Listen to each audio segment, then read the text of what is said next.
Hey, everybody, welcome to another episode of SoTellUs Time. We are really happy to be with you guys today. For some reason, every time I say happy, I always think of happy, happy, happy from, I know it's an Adam Sandler movie. I just can't, is it Happy Gilmore? Probably. No, I think it's actually, isn't that Duck Waterboy? Dynasty? I think it's Duck Dynasty, isn't it? Is it Isn't Duck that what Phil Dynasty? used to always say? Yeah, Phil used to Happy, always say happy, it, the dad. happy. Yeah, maybe it's Duck Dynasty. Hey, all the same. I love Adam Sandler. I love Duck Dynasty. They're all awesome. But every time I say it, that's what I think. And so, anyways, guys, as you can tell, I'm distracted this morning. My brain is going all over the place, but we've got a great episode for you guys today. It's going to be a fun one. We're talking about the follow through formula. How many times have you had brilliant ideas that you've started but never finished? Examples could be like a website, a marketing campaign, a system that you get set up like 80%, but never finish it. Well, that's what we're talking about today. Troy's actually got a great episode lined out for you about this follow through formula, because that is something that a lot of people have a problem with. They never are able to finish the honestly really important projects that they start. Kind of always get it a little bit there, but never get those finishing touches done. So, all right, before I steal all of Troy's like examples and topics and different things, I'm going to let Troy jump in here. And I'm going to take a drink of water while he does it. There we go. All right. So first, let's talk about why these projects stall out. And here's the thing. People start with excitement, but they don't have a defined end goal or success metrics. So you're like, yes, I want to do this thing and it's going to be awesome. But you never define like what actually, is the end of like, what is the end goal here? And when I get to this point, that means I've completed the project. Right. Mm. And that's, a lot of times we should have a success metrics with that of like, here's the success we're going to see because of this project we're doing. So that's part of the problem, is because we never set the end goal, then we never reach the end because there's nothing to reach. Right. And we end up petering out before that. I like the phrase, if you don't know what done looks like, you'll never get there. Right. So it's important to know exactly what done means. The other thing that causes issues is too many priorities, right, in our life and in our business, right? So as small business owners, we're juggling marketing, operations, hiring, customers. We're basically spreading our focus too thin. And, the consequence of that is that we have a lot of starts, but very few finishes. Well, and Troy, I don't know if you're going to throw this in, but what about the personal side too, right? Not only do we have all the weight of everything that we're doing, we're entrepreneurs, we're business owners, we've got, our business wants 100% of our time, but guess what?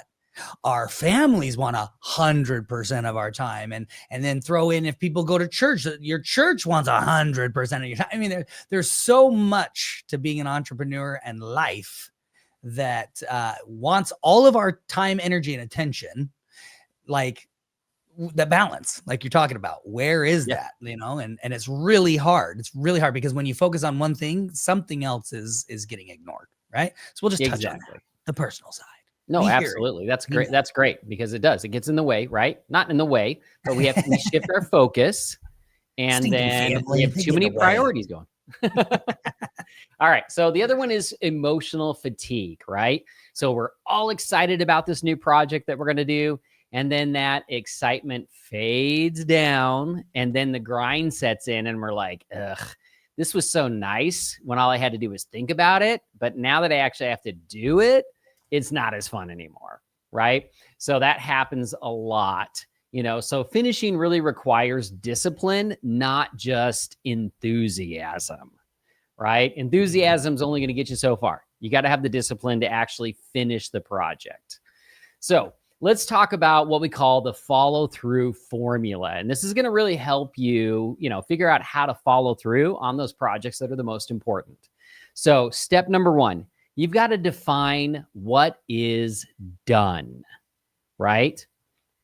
And that's really important, so you need to write down a clear outcome for every project.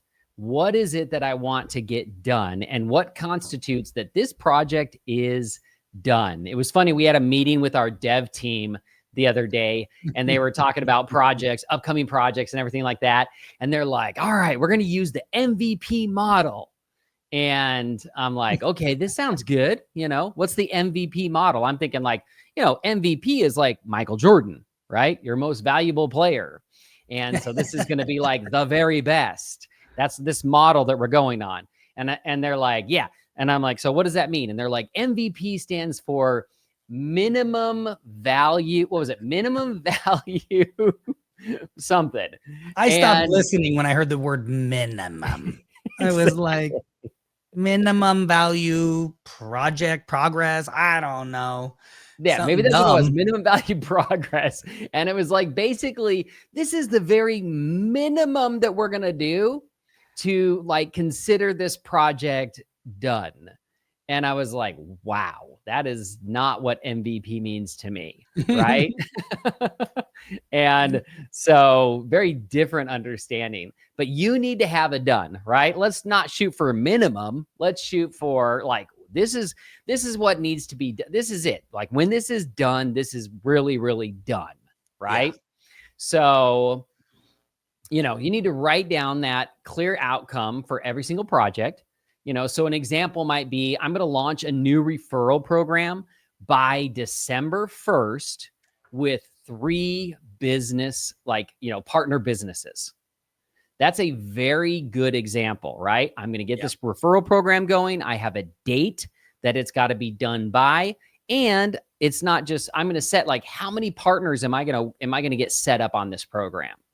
So, I want you to ask yourself, what does success look like? And how will you measure it? And again, I love this example because like we could just say, I'm going to launch a referral program. That's my goal.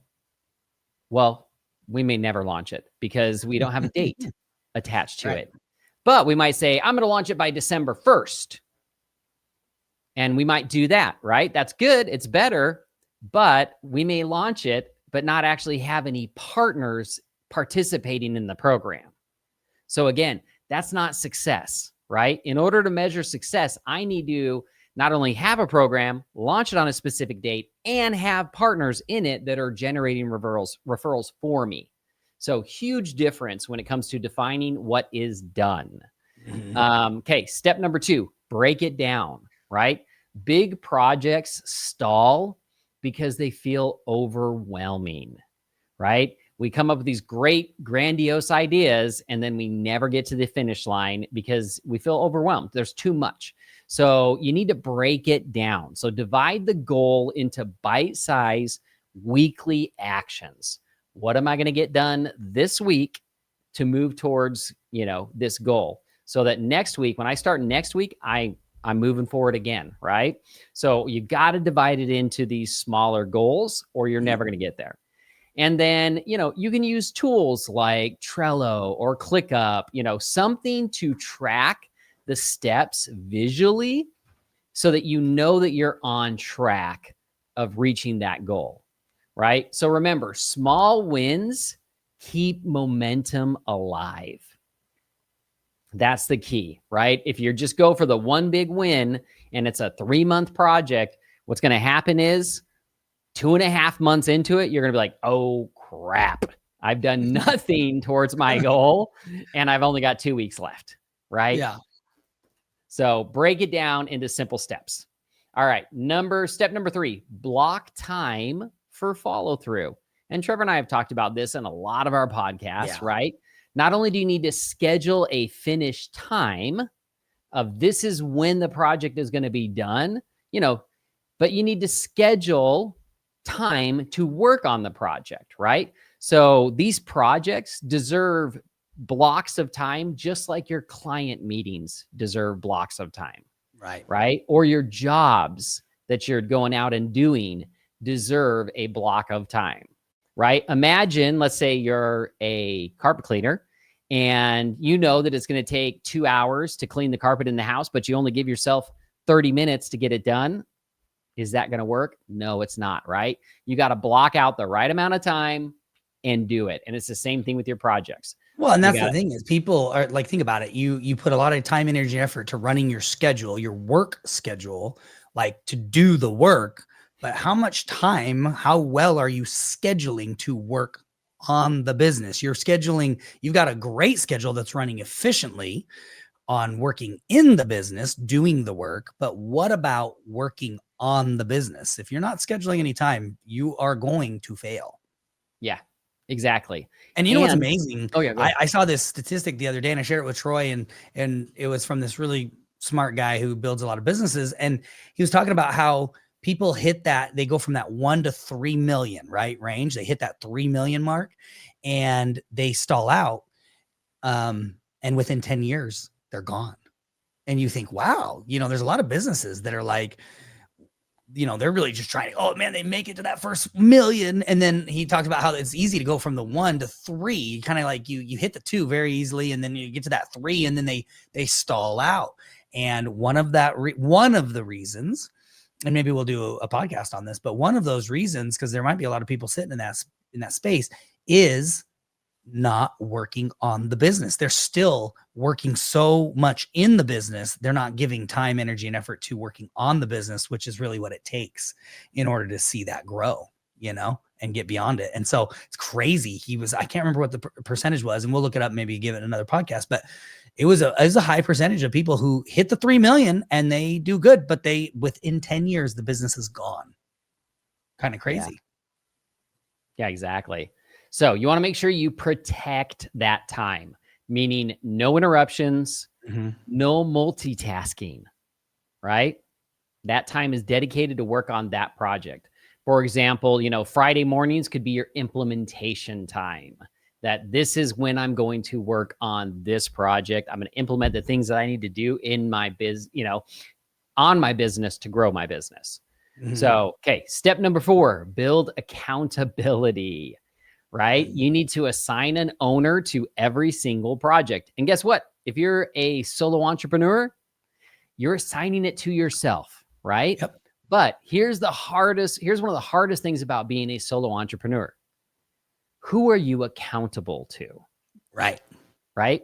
It's so hard when you don't have somebody else that you're accountable to and you're just like, you know what? You're wearing so many hats in the business that you go, oh, I got to push this off. I got to push this off.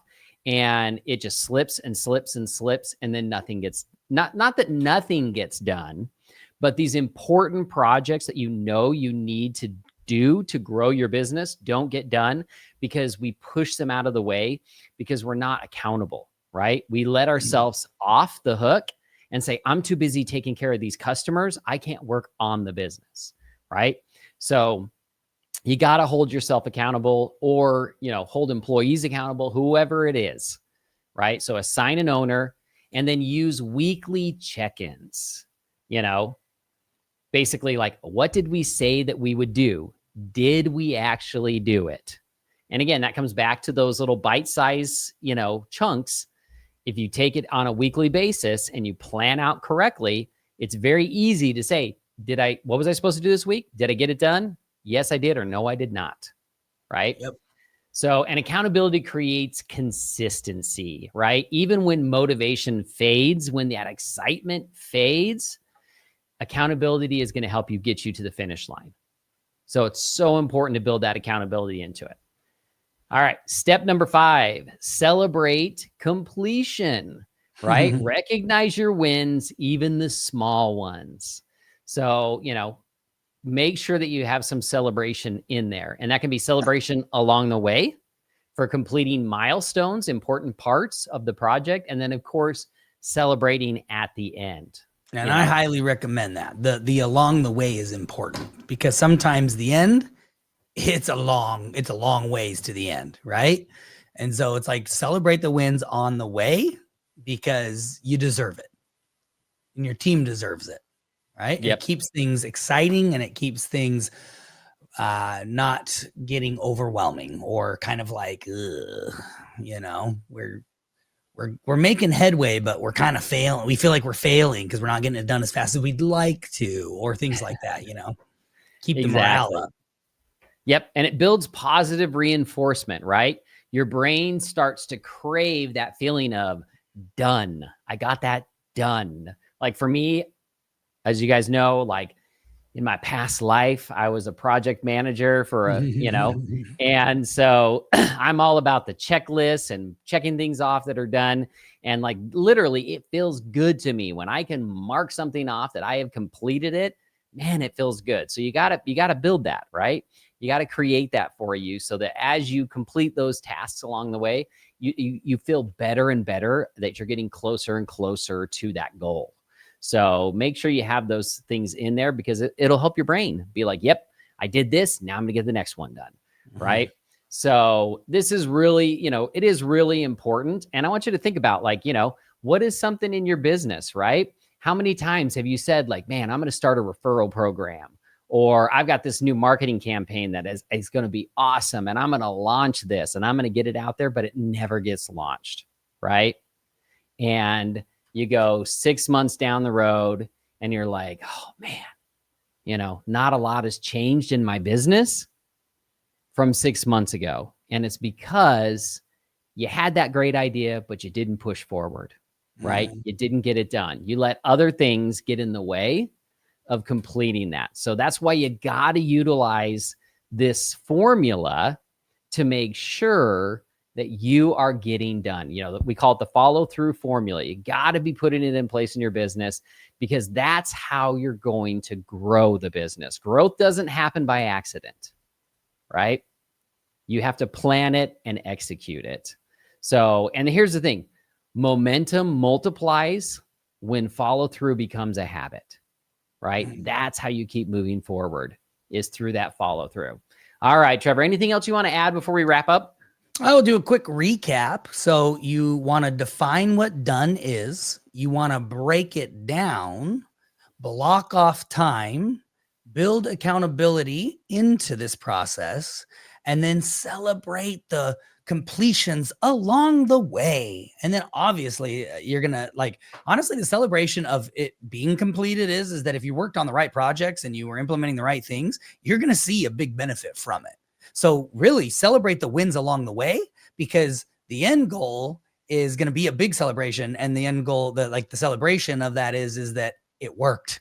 You either generated more revenue or you became way more streamlined in your business or whatever that is, whatever that looks like.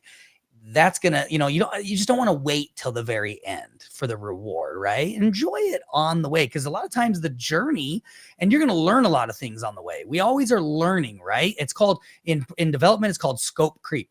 We don't know what we don't know until we know it. So it's like, we start out like thinking here's point A and here's point, Z or whatever.